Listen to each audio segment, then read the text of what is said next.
Hola, soy Jesús Nieto Martínez. Vamos a continuar con nuestro curso Combinatoria 3 o Teoría de Ramsey.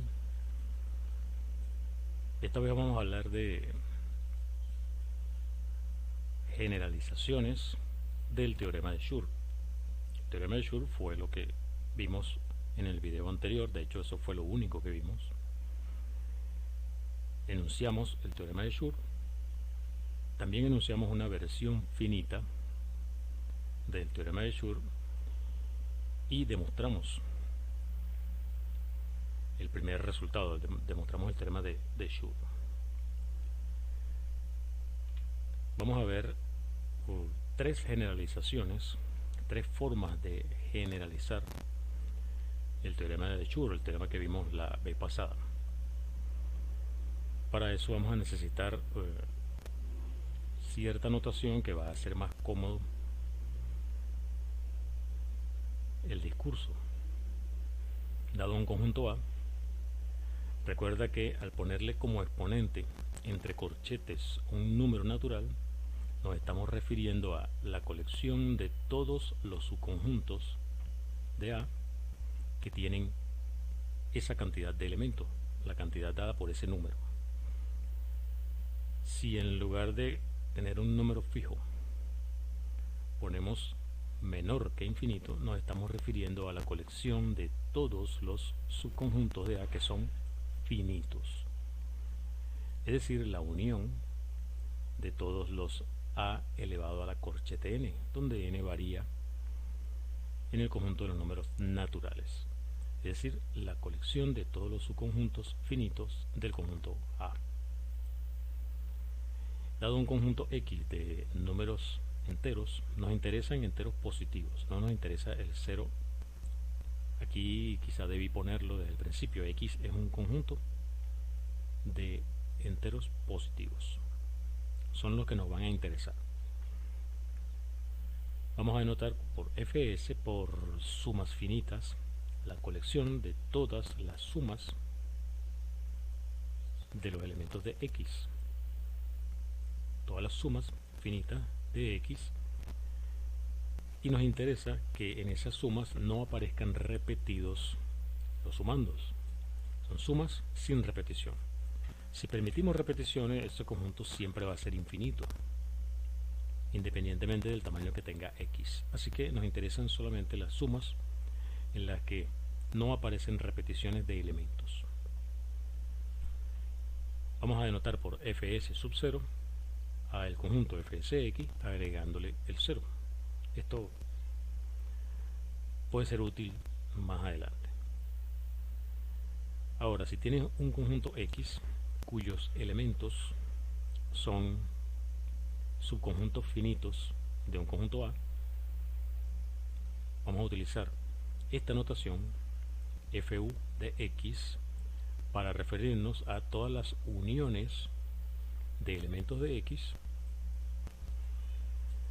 donde estamos considerando solamente una cantidad finita de elementos de X, es decir, uniones de colecciones finitas de elementos de X. El conjunto de todas las uniones finitas de X lo denotamos de esta forma. Bien, la primera forma de generalizar el teorema de Schur que vamos a colocar acá se conoce como el teorema de Folkman, y vamos a escribirlo de esta forma. Vamos a utilizar GS para referirnos a esa generalización del teorema de Schur, a esta en particular. Dado un número K y un número R, ambos positivos, para cada coloración del conjunto de los enteros positivos usando R colores, hay un conjunto H que tiene K elementos, el K que está fijo acá en el teorema, tal que el conjunto de todas sus sumas finitas es monocromático para esa coloración. Eso es una generalización del teorema de Schur en el siguiente sentido. Si tú pones K igual a 2 y enuncias esto, dado R, un entero positivo para cada coloración de n de estrella, usando R colores, hay un conjunto que tiene dos elementos, tal que todas las sumas finitas, es decir, el conjunto formado por el elemento, digamos, x1, x2 y x1 más x2 es monocromático para f. Eso es el teorema de Schur. El teorema de Schur es este enunciado GS para k igual 2. Así como el teorema de Schur tiene su versión finita, este teorema de Folkman tiene su versión finita o finitista. Y es la siguiente: dados los enteros k y r, existe un número m que depende de k y de r lo suficientemente grande como para que cualquier coloración del conjunto de los números de 1 a m usando r colores tenga un conjunto con k elementos tal que el conjunto de las sumas finitas, bueno, primero está entre 1 y m, todas las sumas finitas caen entre 1 y m, y segundo, ese conjunto es monocromático para f. Esa sería la versión finitista del teorema de Folkman. Tenemos entonces esta generalización del teorema de Schur y tenemos una versión finitista de esa generalización. Lo que vamos a ver entonces, así como el teorema de Ramsey implica el teorema de Ramsey finito, vamos a ver que el teorema de Folkman implica el teorema de Folkman finito. Vamos a ver que GS implica GS fin. Vamos a proceder negando la tesis. ¿Qué quiere decir que no se cumpla GS fin? Quiere decir que para cada número natural existe una coloración del conjunto desde 1 hasta n usando R colores que no tiene ningún monocromático que sea de esta forma: el conjunto de las sumas finitas de cierto conjunto x1, x2 hasta xk. Entonces para cada n yo tengo una coloración que tiene esta característica: no hay ningún homogéneo que sea sumas finitas de un conjunto de tamaño k. Entonces tengo una colección infinita de coloraciones que tienen esa característica, la tengo allí. Con esa voy a construir una función, una coloración usando R colores de todo n estrella, y a esa coloración le voy a aplicar GS, el teorema de Folkman. ¿Cómo lo voy a definir? Bueno, fíjate, voy a observar qué pasa con el valor de las coloraciones en el 1. F1 de 1, F2 de 1, F3 de 1. ¿Cuánto valen esas funciones en 1? Bueno, ahí, como hay una cantidad finita de posibilidades para esos valores y tengo infinitas coloraciones, entonces una cantidad infinita de ellas va a coincidir en un valor, va a haber una cantidad infinita de coloraciones que le asignan a el 1 el mismo color, simplemente por el principio del casillero. Ese color voy a llamarlo C1. O sea, hay un color C1 entre 0 y R-1, tal que el conjunto de las funciones que en el 1 vale C1, ese conjunto es infinito. Voy a llamar a ese conjunto S1. Bueno, con ese color yo defino lo que vale la función que voy a construir. Voy a definir f de 1, va a ser C1. Entonces tengo este conjunto infinito. Tengo un conjunto infinito de coloraciones que en el 1 valen C1. Ok, como ese conjunto es infinito, ahora para ese conjunto de índices yo veo las coloraciones correspondientes y veo cuánto vale en el 2, cuánto valen esas coloraciones en el 2. Como hay una cantidad finita de posibilidades de colores para el 2, habrá dentro de ese sub1 una cantidad infinita de índices para los cuales las coloraciones correspondientes en el 2 alcanzan el mismo valor, el mismo color, que voy a llamar C2. Existe un color C2 tal que el conjunto de todas las funciones cuyo índice está en ese sub1 es decir, todas las funciones que en el 1 valen C sub 1, cuando lo aplico al número 2, me da el mismo color C sub 2. Ese conjunto es infinito. Tengo mi conjunto de C sub 2, tengo mi color C sub 2. Entonces voy a definir con ese color, voy a definir el valor de la función que estoy construyendo en el 2. Esa función en el 2 va a valer C sub 2. Y así sucesivamente. ¿Qué significa? Digamos que ya construí cuánto vale f de 1, cuánto vale f de 2, cuánto vale f de j menos 1.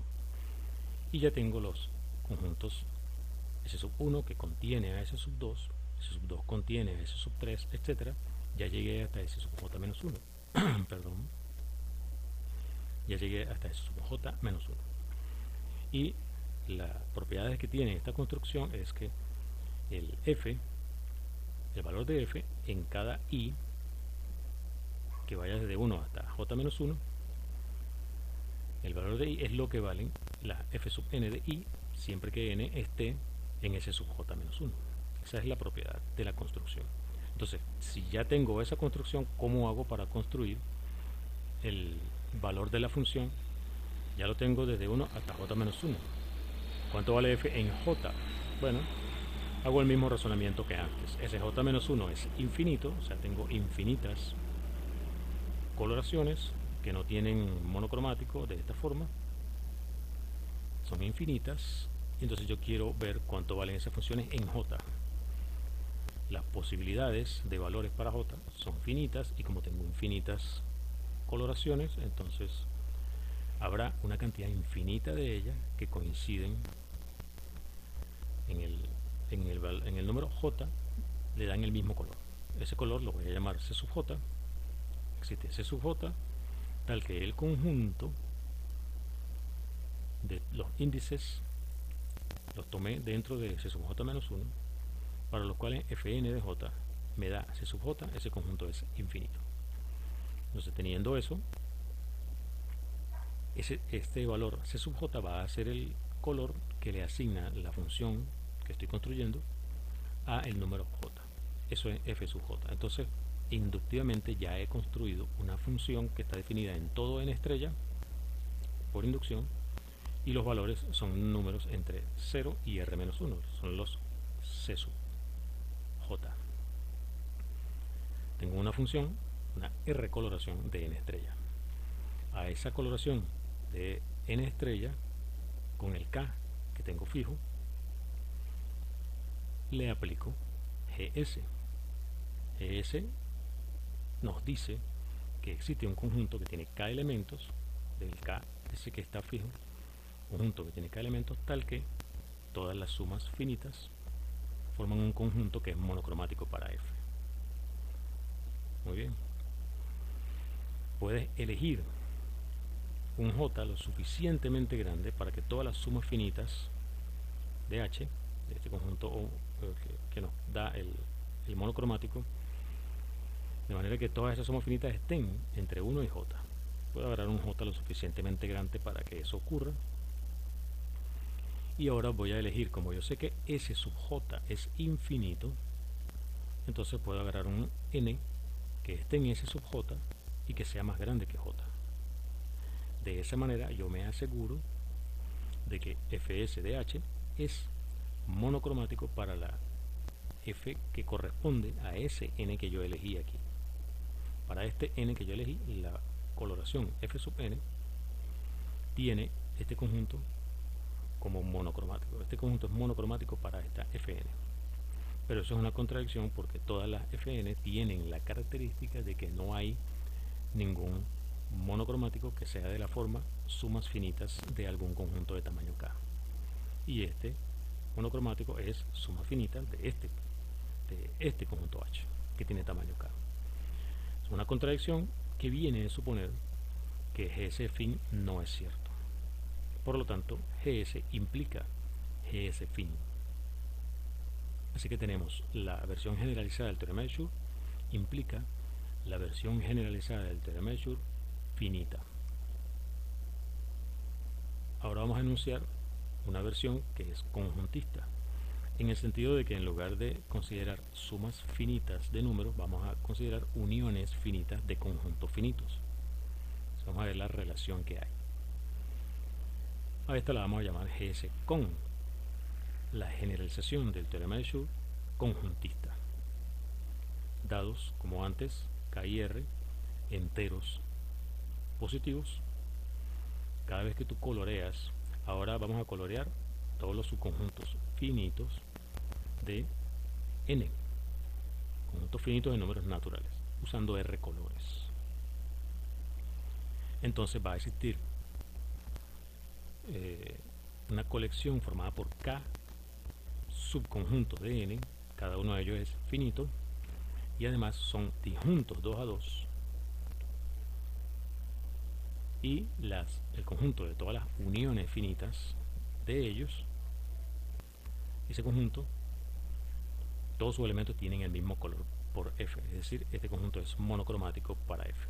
Entonces toda coloración de la colección de los conjuntos finitos de n admiten un monocromático que está formado por las uniones finitas de un conjunto formado por subconjuntos finitos de n, y estos conjuntos son disjuntos 2 a 2. Esa es la versión conjuntista. Vamos a ver entonces que la versión finita del teorema de Folkman implica la versión conjuntista. Por lo tanto, nos fijamos una coloración usando R colores de n a la menor que infinito. Aplicamos el teorema de Ramsey para n igual 1. El teorema de Ramsey infinito para nosotros, recuerda que infinito se lo aplicamos a n. Entonces, con n igual a 1 tenemos un conjunto infinito de números naturales, tal que todos los subconjuntos de tamaño 1 de A sub 1 tienen el mismo color según nos diga F. Recuerda que F está definida para todos los subconjuntos finitos de números naturales, en particular para los conjuntos de tamaño 1. Así que F le asigna el mismo color a todos los subconjuntos de A1 que tienen un solo elemento. Ahora le voy a aplicar el teorema de Ramsey a A sub 1 con esta misma coloración.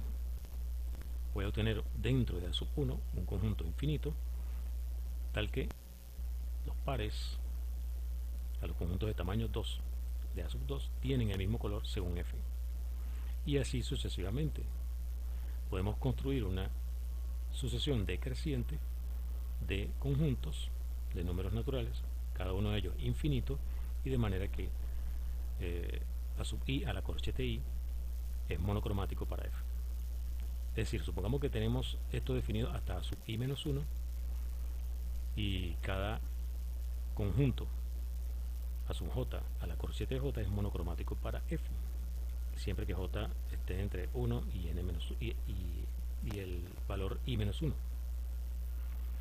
Entonces le aplicas a sub i menos 1 el teorema de Ramsey ahora para n igual a i, y vas a conseguir un conjunto infinito que vamos a llamar A sub i, tal que la colección de todos los subconjuntos de tamaño i dentro de A sub i tiene el mismo color según F. Entonces, inductivamente hemos definido una sucesión infinita, porque esto vale para cada número natural, tal que A sub i a la corchete i es monocromático para F, y eso vale para todos los números i, números naturales. Números naturales, bueno, comenzando desde 1, ¿no? Los enteros positivos. Tengo esa colección infinita. Entonces, vamos a aplicar nuestra hipótesis GS fin para obtener el valor m, que depende del k que tenemos fijo y del r que tenemos fijo, ¿no? O sea, para ese k que tenemos fijo y para el r que tenemos fijo, aplica GS fin para obtener un m, número m, que tiene las propiedades que nos da el teorema. Ya vamos a recordar cuáles son las propiedades que tiene ese m. Vamos a definir la coloración del conjunto de los números de 1 hasta m usando R colores, dada de la siguiente manera. ¿Qué le hace G al número I? Bueno, le va a asignar el color que le da F al conjunto A sub I a la corchete I. Recuerda que todos los elementos, todos los subconjuntos de A sub I que son de tamaño I tienen el mismo color según F. Eso es por construcción. Ese color se lo voy a asignar a I por la función G. Así está definida la función G. ¿Cuál es la propiedad que tiene este número M? Que para cualquier coloración que yo defina del conjunto que va desde 1 hasta M, en particular para esta coloración, hay un conjunto que tiene K elementos, lo llamo H, y tal que todas las sumas finitas de estos elementos forman un conjunto monocromático para G.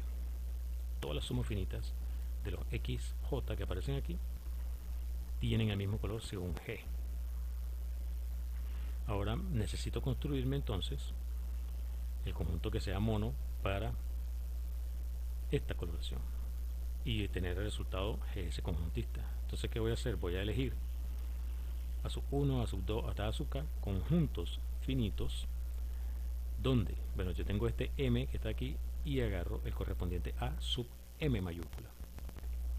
Este M es lo suficientemente grande para que estos A sub K yo pueda agarrarlos disjuntos 2 a 2, y no solamente disjuntos 2 a 2, sino que yo puedo agarrar A sub 1 que tenga X1 elementos, A sub 2 que tenga X2 elementos, A sub 3 que tenga X3 elementos, etc. A sub I tiene X sub I elementos. Y entonces aquí uniones se van a traducir en sumas finitas. Entonces si yo uno una cantidad finita de estos y veo qué pasa con el color, lo que tengo que hacer es observar qué pasa con el color de la suma de sus correspondientes cardinalidades. Tienen el mismo color por G, por lo tanto estos conjuntos tienen el mismo color por F. ¿Qué te parece eso? Eso te da un conjunto monocromático para esta con las propiedades que tenemos, que queremos. Así que GS fin implica GS con. Tenemos la versión conjuntista. Entonces, Folkman implica Folkman finito implica Folkman conjuntista.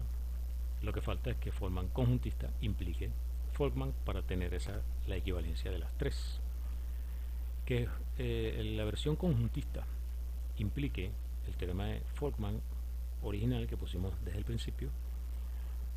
Es un ejercicio sencillo y la pista para resolverlo, la sugerencia que nos da el profesor Di Prisco en su libro, es, bueno, colorear cada conjunto finito según el color que tenga su cardinalidad. Eso es una pista para demostrar que GS conjuntista implica GS. Entonces, si resuelves ese ejercicio, estamos listos. Tenemos GS, sí, solo sí, GS conjuntista, sí, solo sí, GS finitista. Con eso estaría el ciclo completo. Para resumir entonces, en este video vimos lo que es el teorema de Folkman, una generalización del teorema de Schur que llamamos GS. Vimos una generalización del teorema de Schur que es finitista, lo llamamos GS fin. Vimos una generalización del teorema de Schur que es conjuntista. Además demostramos, bueno, la llamamos GS con. Demostramos que GS implica GS fin, que GS fin implica GS con, y tú vas a demostrar que GS con implica GS, con lo cual tendríamos que esas tres generalizaciones, 1, 2 y 3, son equivalentes. No hemos demostrado ninguna de ellas. Todavía no sabemos que sean ciertas. El teorema de Folkman o 2 o 3. Eso lo vamos a hacer más adelante. Lo vamos a hacer utilizando otro teorema que también tiene este sabor a Ramsey, que se llama el teorema de Van der Waerden, pero eso lo vamos a hacer más adelante. Por ahora nos quedamos con esto. Tienes ese ejercicio pendiente. Dejamos este video hasta acá. Soy Jesús Nieto Martínez. Hasta la próxima.